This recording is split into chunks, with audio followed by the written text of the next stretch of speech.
Guys, good morning guys. Muli tayo ngayong umaga yung magtitinda tayo ng ating mga paninda guys. Nataas lang ng mga gamit natin guys. So inaasahan natin may darating tayong mga vendor ngayong umaga. Yan, hintayin na lang natin sila. Medyo madilim. Ay, madilim na.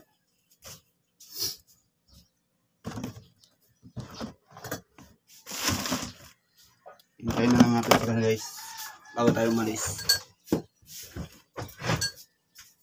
Ang isa po dito ay nagpunta na po dito. Kukunin lang daw po ang box. Kanyang kahon na gagamitin guys.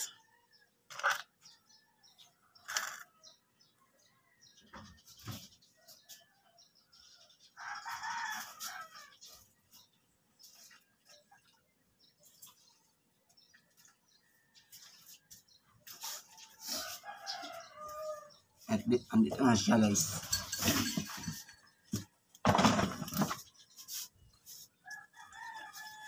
Sabi sa iyo, malaki ang box ko eh. Ngayon nga maganda.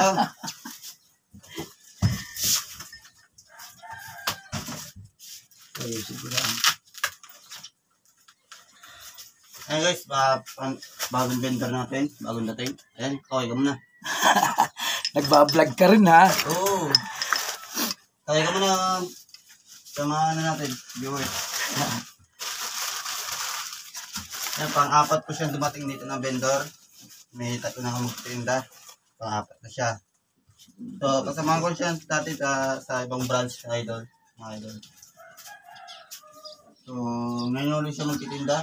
At ngayon lang din niya nalaman na mayroon ako dito. Hindi ko pa nakausap kahapon.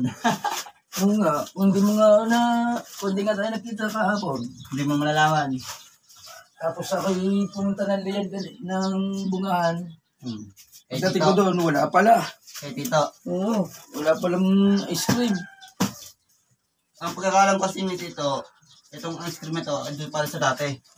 Oo. Kay Nate LD. Oo. Hindi niya alam, hindi ko sinasabi sa kanya na ako na sumalo. Wala rin naman ako ng ni Tito. Kailan ka pa ba ng ganyan? Kailan pa February. napunta sa iyo? February. Unang tinda ko ng February 14. Dahil pag ano raw, doon nga siya nabahagi sa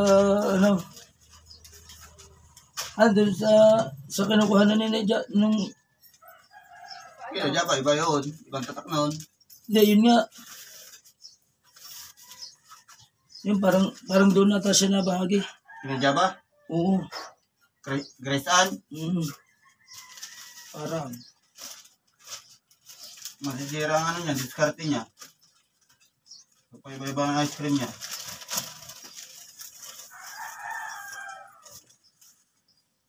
Dati doon ako nakuha eh.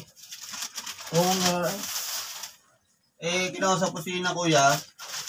Di ba, tagal ng bago magpa-deliver. December na, hindi pa sila nagpa-deliver. Oo. Sabi ko, kuya, kung may balak kayong ihinto yan o may balak kayong magpa-deliver, sabihin nyo sa akin.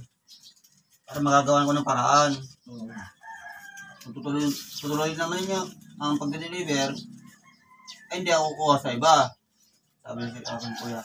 Kuha mo na to sa iba. Alanganin pa kami. Hindi, nagtsaga ako ng 3 linggo doon sa halos itong buwan din ako doon eh. Yun nga sa Grace. Barangay 7. Yung Grace. Oo. Ito na. Ayan guys, nag-aayos pa lang siya ng kahon niya. Yung nilalagay pa ng dyaryo para hindi ka agad maalusawan ng ice cream.